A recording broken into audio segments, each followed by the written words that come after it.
Nigerian governors from the 36 states of the Federation have warned that any deductions made from the Federation account to finance the $418 million Paris Club loan would be illegal, noting that such actions would be deemed as contempt of court.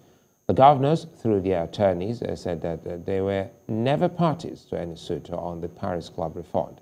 As such, they were not liable to any person or entity in any judgment debt being relied on by the federal government.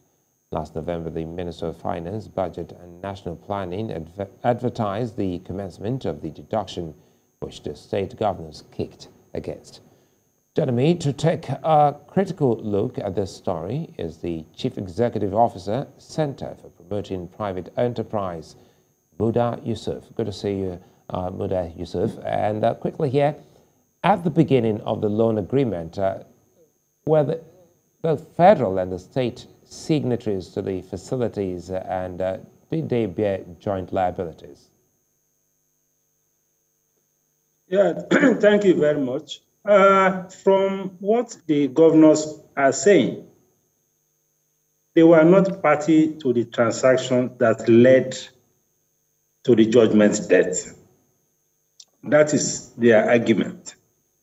And to the extent that they were not party to the transaction that led to that judgment debt, they should not be liable. And that is their position.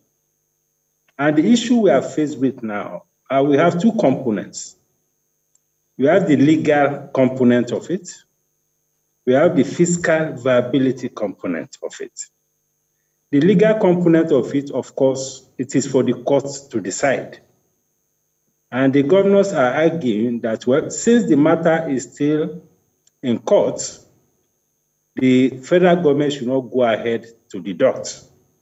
Which for me, I think is a legitimate request. So we expect that the federal government will slow down a bit. And it's also interesting that the state governments can, at this point, stand up and even look at the federal government in the face.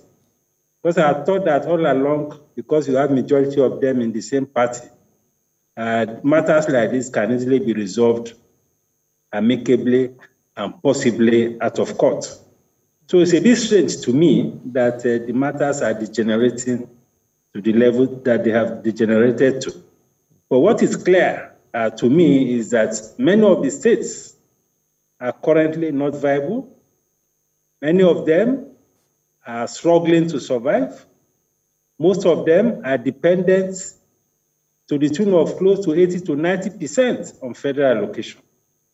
And because of what has happened to the remittance to the FAC account, particularly on account of subsidy, the FAC account itself, the Federation account itself has been severely depleted.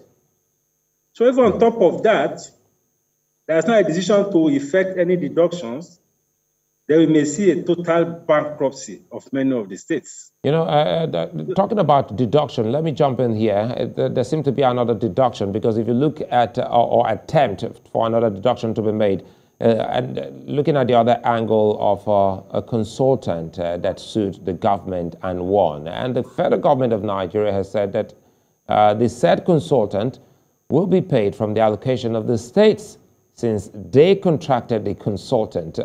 How justified is this move? Even that has been disputed by the state governments.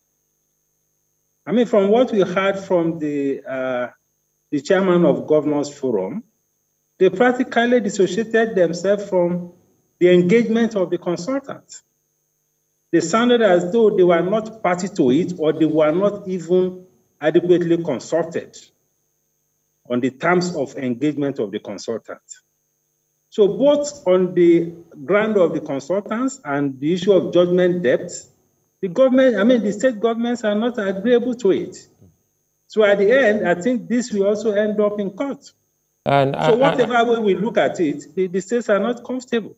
Now, you just said the states are not comfortable. Is there a middle ground if the states are that broke? Well, the middle ground is to seek a political solution. Most of them are in the same party. I'm even surprised that it has to get to this level. So if there is proper engagement, rather than resorting to these litigations, I think that may be the way out. But what is clear is that many of the states they don't have the capacity to absorb that kind of shock. Many of them are even serving existing debts. Some of them have legacy debts that they are still grappling with. So it will be very difficult for many of them to survive, even to pay salaries or even deal with very basic obligations, financial obligations in their states. So I think a political solution will be the way out. Muda Yusuf, many thanks for speaking with us. He's Chief Executive Officer, Center for Promoting Private Enterprise. Thanks for your time. Thank you very much. Thank you.